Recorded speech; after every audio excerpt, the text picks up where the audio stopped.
حج و عمرہ کے لیے جو طریقہ شریعت میں مقرر کیا گیا ہے وہ یہ ہے، عمرے کا طریقہ۔ اس عبادت کی نیت سے اس کا احرام باندھا جائے، یعنی سب سے پہلا عمل یہ ہے کہ جب عمرے کا ارادہ کر لیا ہے تو پھر یہ ارادہ کر کے، یہ نیت کر کے احرام باندھ لیا جائے۔ باہر سے آنے والے یہ احرام اپنی میقات سے باندھیں گے، یعنی جو لوگ پاکستان سے، ہندوستان سے، امریکہ سے، برطانیہ سے، کہیں سے بھی باہر سے آ رہے ہیں، حرم کے حدود سے باہر رہتے ہیں، وہ اپنے احرام میقات سے باندھیں گے۔ میقات کے بارے میں ہم اس سے پہلے پڑھ چکے ہیں کہ یہ کچھ خاص مقامات ہیں جو مقرر کر دیے گئے ہیں، اور ہر طرف سے آنے والے لوگوں کو وہیں سے احرام باندھنا ہوتا ہے۔ مقیم خواہ وہ مکی ہوں یا عارضی طور پر مکے میں ٹھہرے ہوئے ہوں، اسے حدود حرم سے باہر قریب کی کسی جگہ سے باندھیں، یعنی وہ لوگ کہ جو مکے میں رہتے ہیں، مکے ہی کے رہنے والے ہیں، یا کوئی آدمی عارضی طور پر مکے میں جا کر ٹھہرا ہوا ہے، تو اس کو اگر عمرہ کرنا ہے تو وہ حدود حرم سے باہر قریب کی کسی جگہ جائے گا اور وہاں سے احرام باندھ کے آ جائے گا، یعنی میقات تک جانا ضروری نہیں ہے، حدود حرم کے باہر چلا جائے اور وہاں سے احرام باندھ کے آ جائے۔ جو لوگ ان حدود سے باہر لیکن میقات کے اندر رہتے ہیں، یعنی ایک تیسری صورت یہ ہے کہ آدمی حدود حرم سے تو باہر رہتا ہے، مکے کا مقیم نہیں ہے، باہر رہتا ہے لیکن میقات کے اندر رہتا ہے، ان کی میقات وہی جگہ ہے جہاں وہ مقیم ہے، یعنی وہ اپنے گھر ہی سے جہاں رہتے ہیں وہیں سے احرام باندھ لیں گے۔ وہ وہیں سے احرام باندھ لیں اور تلبیہ پڑھنا شروع کر دیں، یعنی آپ نے نیت کر لی، احرام باندھ لیا، اور اس کے بعد آپ تلبیہ کا ورد شروع کر دیں۔ یہ تلبیہ حج کا ترانہ ہے، لبیک اللہم لبیک۔ بیت اللہ میں پہنچنے تک تلبیہ کا ورد جاری رکھا جائے، یعنی احرام جہاں سے بھی باندھا ہے، میقات سے باندھا ہے، حدود حرم سے باہر باندھا ہے، یا کسی نے اپنی جگہ سے باندھا ہے جب وہ حدود حرم کے باہر اور میقات کے اندر رہتا تھا، تو وہاں سے وہ تلبیہ پڑھنا شروع کرے گا، اور پھر جب تک بیت اللہ میں نہیں پہنچتا تلبیہ پڑھتا رہے گا۔ وہاں پہنچ کر بیت اللہ کا طواف کیا جائے، پھر صفا و مروہ کی سعی کی جائے۔ ہدی کے جانور ساتھ ہوں تو ان کی قربانی کی جائے۔ یہ بات ذہن میں رکھیے کہ بیت اللہ کی قربانی کے لیے ہدی خاص اصطلاح ہے، یعنی یہ گویا ہماری طرف سے اللہ کے حضور میں ہدیہ ہوتا ہے۔ یہ قربانی جس طرح حج کے موقع پر کی جا سکتی ہے اسی طرح عمرے کے موقع پر بھی کی جا سکتی ہے۔ اب اس کا رواج مسلمانوں میں کم و بیش ختم ہو گیا، یعنی عمرے کی قربانی کا ذکر بھی اگر کیا جائے تو لوگ حیرت سے پوچھتے ہیں کہ اچھا اس موقع پر بھی قربانی کی جا سکتی ہے؟ کوئی نہیں کرتا۔ حالانکہ آپ میں سے ہر شخص کو معلوم ہوگا کہ رسول اللہ صلی اللہ علیہ وسلم عمرہ کرنے کے لیے گئے تھے، جب صلح حدیبیہ ہوئی ہے تو آپ کے ساتھ جانور تھے، یعنی قربانی کے جانور ساتھ لے کر گئے تھے۔ یہ واقعہ ہمارے ہاں ہر شخص کے علم میں ہوگا، لیکن لوگوں کی نگاہوں سے یہ چیز بالکل اوجھل ہو گئی ہے۔ تو ہدی کے جانور ساتھ ہوں تو صفا و مروہ کی سعی کے بعد ان کی قربانی کی جائے۔ قربانی کے بعد سر منڈوا کر یا حجامت کرا کے، اور عورتیں اپنی چوٹی کے آخر سے تھوڑے سے بال کاٹ کر احرام کھول دیں۔ احرام کھولنے کا طریقہ یہ ہے کہ مرد تو حجامت کرائیں گے، حجامت دونوں طریقوں سے کرائی جا سکتی ہے، یعنی تقصیر کی صورت میں بھی جیسے ہم آپ حجامت کراتے ہیں، اور حلق کی صورت میں بھی جس میں پورا سر منڈوا دیا جاتا ہے۔ ان دونوں میں سے جو طریقہ بھی انسان اختیار کرنا چاہے وہ اختیار کرے گا۔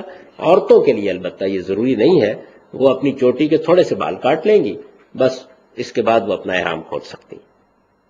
اب اس کے بعد یہ احرام کیا ہے، یعنی احرام کا مطلب کیا ہے؟ یہ احرام ایک اصطلاح ہے۔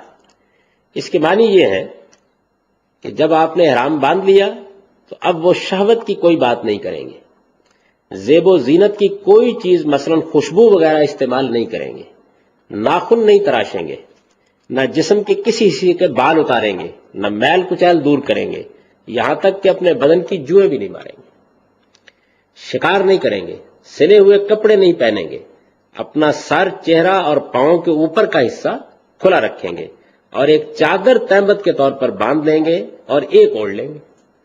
عورتیں البتہ سلے ہوئے کپڑے پہنیں گی اور سر اور پاؤں بھی ڈھانپ سکیں گی، ان کے لیے صرف چہرہ اور ہاتھ کھلے رکھنے ضروری ہے۔ تو یہ احرام ہے، یعنی احرام کا مطلب کوئی خاص لباس نہیں ہے محض۔ مرد تو خیر ایک لباس بھی پہنتے ہیں، لیکن احرام اصل میں ان پابندیوں کا نام ہے۔ یہ پابندیاں ہیں جن کو آدمی احرام باندھتے اختیار کر لیتا ہے، اور پھر احرام کے کھولنے تک یہ پابندیاں اسی طریقے سے قائم رہتی ہیں۔ اس میں تلبیہ کا ذکر ہوا کہ جیسے ہی احرام باندھا جائے گا تو پھر تلبیہ پڑھنا شروع کر دیا جائے گا۔ تلبیہ سے مراد لبیک اللہم لبیک لبیک لا شریک لک لبیک ان الحمد والنعمت لک والملک لا شریک لک کا ورد، یعنی یہ تلبیہ ہے۔ اس پر پیچھے بحث ہو چکی ہے اور ہم اس کا مفہوم اور مدعا بھی سمجھ چکے ہیں۔ اس کا ورد کرنا تلبیہ پڑھنا کہلاتا ہے، جو احرام باندھتے ہی شروع ہوتا اور بیت اللہ میں پہنچنے تک برابر جاری رہتا ہے۔ یعنی اس کے بارے میں سنت یہی ہے کہ جب آپ نے احرام باندھ لیا تو آپ تلبیہ پڑھنا شروع کریں گے وقتاً فوقتاً، یعنی کبھی بلند آواز سے کبھی دل میں، یہ آپ پڑھتے چلے جائیں گے اور یہ بیت اللہ میں پہنچنے تک برابر پڑھتے رہیں گے۔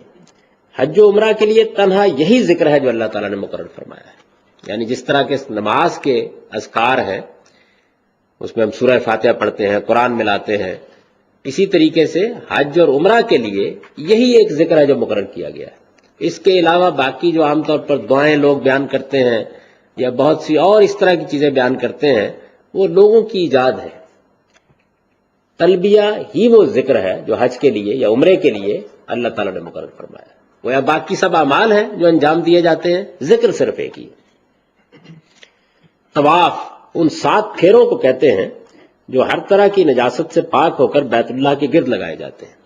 یعنی اس کے لیے نجاست سے پاک ہونا تو ضروری ہے، وضو کرنا ضروری نہیں ہے، کر لیں تو بہت اچھی بات ہے، لیکن نجاست سے پاک ہونا چاہیے، کوئی غلاظت جسم کو لگی ہوئی نہیں ہونی چاہیے۔ طواف ان 7 پھیروں کو کہتے ہیں جو ہر طرح کی نجاست سے پاک ہو کر بیت اللہ کے گرد لگائے جاتے ہیں۔ ان میں سے ہر پھیرا حجر اسود سے شروع ہو کر اسی پر ختم ہوتا ہے، اور ہر پھیرے کی ابتدا میں حجر اسود کا استلام کیا جاتا ہے۔ استلام بھی ایک خاص اصطلاح ہے، یہ حجر اسود کو چومنے یا ہاتھ سے اس کو چھو کر اپنا ہاتھ چوم لینے کے لیے ایک اصطلاح ہے، یعنی یا تو آپ حجر اسود کو چومیں گے یا ہاتھ سے اس کو چھو کر اپنا ہاتھ چوم لیں گے۔ ہجوم ہے، آپ چوم تو نہیں سکتے، لیکن یہ کہ ہاتھ لگا سکتے ہیں، تو ہاتھ لگائیے اور ہاتھ کو چوم لیجئے۔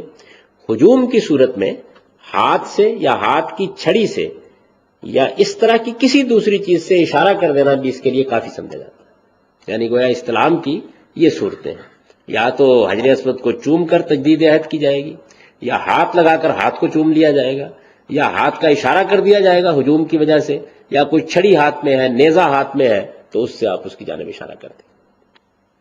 سعی سے مراد صفا و مروہ کا طواف ہے۔ یہ بھی 7 پھیرے ہیں جو صفا سے شروع ہوتے ہیں، صفا سے مروہ تک ایک اور مروہ سے صفا تک دوسرا پھیرا شمار کیا جاتا ہے۔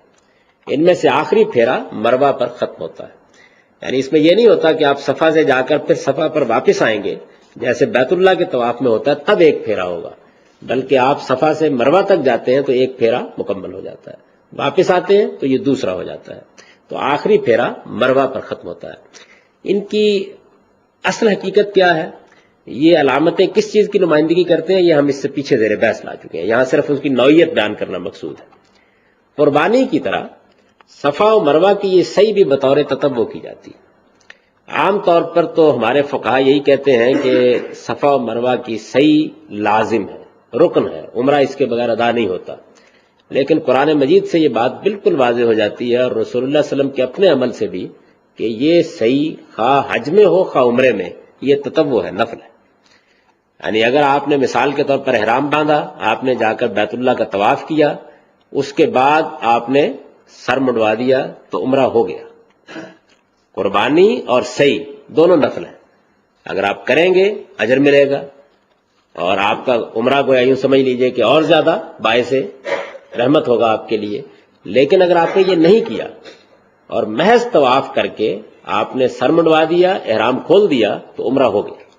یہ دونوں چیزیں تطوع اور نفل ہیں۔ سعی سے مراد صفا و مروہ کا طواف ہے۔ یہ بھی 7 پھیرے ہیں جو صفا سے شروع ہوتے ہیں، صفا سے مروہ تک ایک اور مروہ سے صفا تک دوسرا پھیرا شمار کیا جاتا ہے۔ ان میں سے آخری پھیرا مروہ پر ختم ہوتا ہے۔ قربانی کی طرح صفا و مروہ کی یہ سعی بھی بطور تطوع کی جاتی ہے، یعنی نفل کے طور پر کی جاتی ہے، یہ فرض نہیں ہے، یہ عمرے کا کوئی لازمی حصہ نہیں ہے، عمرہ اس کے بغیر بھی ہر لحاظ سے مکمل ہو جاتا ہے۔ اللہ تعالیٰ کا ارشاد ہے، ان الصفا والمروۃ من شعائر اللہ فمن حج البیت واعتمر فلا جناح علیہ ان یطوف بہما ومن تطوع خیرا فإن اللہ شاکر علیم۔ صفا اور مروہ یقیناً اللہ کے شعائر میں سے ہیں، چنانچہ وہ لوگ جو اس گھر کا حج یا عمرہ کرنے کے لیے آئیں ان پر کوئی حرج نہیں کہ وہ ان کا طواف بھی کر لیں، بلکہ یہ ایک نیکی کا کام ہے، اور جس نے اپنی شوق سے کوئی نیکی کا کام کیا اللہ اسے قبول کرنے والا ہے، اس سے پوری طرح باخبر ہے۔ اس سے واضح ہو جاتا ہے کہ یہ در حقیقت ایک نفل عبادت ہے۔ حج کے معاملے میں بھی یہ بات قرآن ہی سے واضح ہو جاتی ہے۔ اس کی وجہ یہ ہے کہ حج میں بھی جب بیان کیا ہے تو یہ کہا ہے کہ پھر وہ اس کے بعد بیت اللہ کا طواف کر لیں جو آخری طواف ہے، انہوں نے صحیح کا ذکر نہیں کیا، یعنی یہ ایک نفل عبادت ہے۔ میرا رجحان یہی ہے اور میرے نزدیک قرآن مجید سے بھی یہی بات معلوم ہوتی ہے اور رسول اللہ صلی اللہ علیہ وسلم کے عمل سے بھی یہی بات معلوم ہوتی ہے۔ ہدی کا لفظ ان جانوروں کے لیے بولا جاتا ہے جو حرم میں قربانی کے لیے خاص کیے گئے ہیں۔ ہم قربانی کرتے ہیں تو ہم اس کو قربانی کے جانور کہتے ہیں یا اضحیہ کہتے ہیں۔ جب یہی جانور حرم میں پیش کرنے کے لیے لے جایا جاتا ہے تو اس کے لیے اصطلاح میں ہدی کا لفظ بولا جاتا ہے۔ ہدی کا لفظ ان جانوروں کے لیے بولا جاتا ہے جو حرم میں قربانی کے لیے خاص کیے گئے ہوں۔ دوسرے جانوروں سے ان کو ممیز رکھنے کے لیے لوگ اصل میں ہدی کے جانور لے کر جاتے تھے، تو اس زمانے میں پیدل سفر ہوتا تھا، رستے میں جانور جا رہے ہوتے تھے، اس کا خطرہ ہوتا تھا کہ لوگ لوٹ لیں، تو ان جانوروں کو دوسرے جانوروں سے ممیز رکھنے کے لیے ان کے جسم پر نشان لگائے جاتے اور گلے میں پٹے ڈالے جاتے، یعنی اس وقت یہ چیز گویا ان کو دوسرے جانوروں سے الگ کرنے کے لیے اختیار کی جاتی تھی۔ قرآن نے القلائد کی تعبیر ان کے لیے اسی بنا پر اختیار کی ہے، قرآن مجید نے بھی اس کا ذکر کیا ہے اور اس میں بتایا ہے کہ یہ جانور جن کے گلوں میں اللہ کی نیاز کے پٹے ڈالے گئے ہیں، اس سے مقصود یہ ہوتا تھا کہ ہر آدمی کو معلوم ہو جائے کہ یہ ہدی کے جانور ہیں اور کوئی ان کو نقصان نہ پہنچائے، کوئی مارنے لوٹنے یا لے جانے کی کوشش نہ کرے۔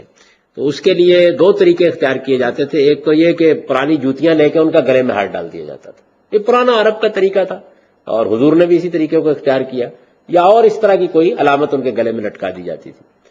تو دوسرا طریقہ یہ تھا کہ اشار کر دیا جاتا تھا، یعنی جسم کے کسی حصے میں تھوڑا سا ایک خون کے لیے ان کو کاٹ دیا جاتا تھا اور اس خون مل دیا جاتا تھا، تو یہ علامت ہو جاتی تھی اس کی کہ یہ جانور اب اللہ کے گھر کے لیے خاص ہے، کوئی اس کو نقصان پہنچانے کی کوشش نہ کرے۔ یہ عمرہ ہے۔ حج، عمرے کی طرح حج کی ابتدا بھی احرام سے ہوتی ہے، یعنی حج کے لیے بھی اگر کوئی آدمی جاتا ہے تو اس کو پہلے سب سے احرام باندھنا ہے، چنانچہ پہلا کام یہی ہے کہ حج کی نیت سے اس کا احرام باندھا جائے۔ حج کے احرام اور عمرے کے احرام باندھنے کے مقامات میں تھوڑا سا فرق ہے، اس کو سمجھ لینا چاہیے۔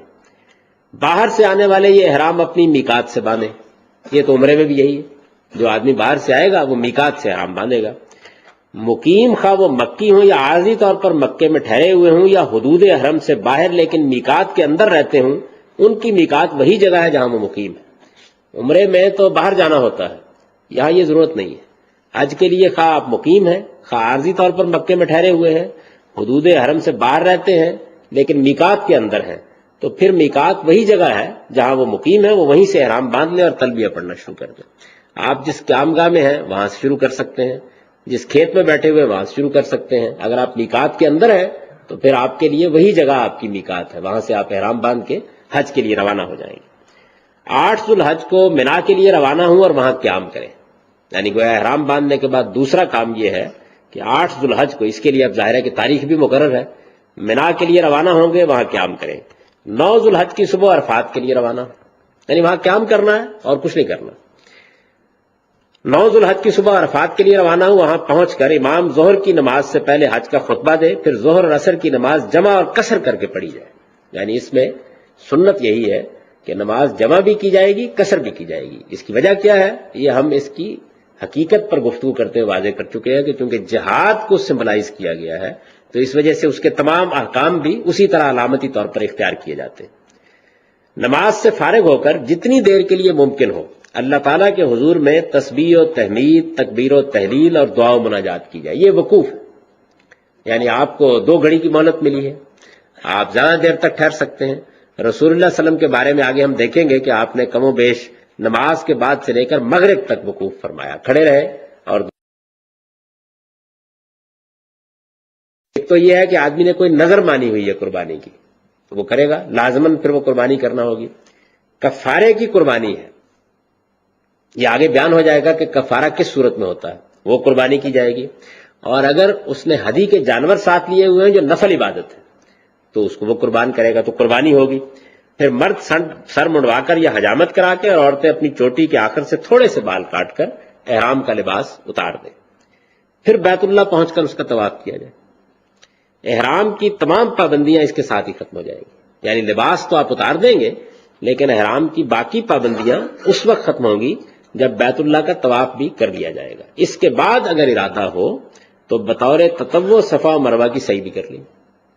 یعنی اگر آپ نے طواف کر لیا بیت اللہ کا تو حج مکمل ہو گیا، لیکن اگر آپ نفل کے طور پر چاہتے ہیں تو اب بھی آپ صحیح کر سکتے ہیں، کر لیجئے. پھر منا واپس پہنچ کر 2 یا 3 دن قیام کیا جائے اور روزانہ پہلے جمرۃ الاولیٰ، پھر جمرۃ الوسطیٰ اور اس کے بعد جمرۃ الاخریٰ کو 7 کنکریاں ماری جائیں. یہ ان ستونوں کے نام ہیں جو وہاں قائم کیے گئے ہیں اور جو اصل میں شیطان کی علامت ہے، جس کے خلاف جنگ کو اس میں علامتی اظہار کی صورت دی گئی ہے. ایک تمثیل ہے گویا جس سے آپ گزرتے ہیں. سیدنا ابراہیم علیہ السلام کے زمانے سے حج و عمرہ کے مناسک یہی، یعنی یہ مناسک ہیں جو سیدنا ابراہیم علیہ السلام کے زمانے سے اسی طرح قائم ہے، اسی طرح ادا کیے جا رہے ہیں، جن میں کوئی اختلاف نہیں ہے.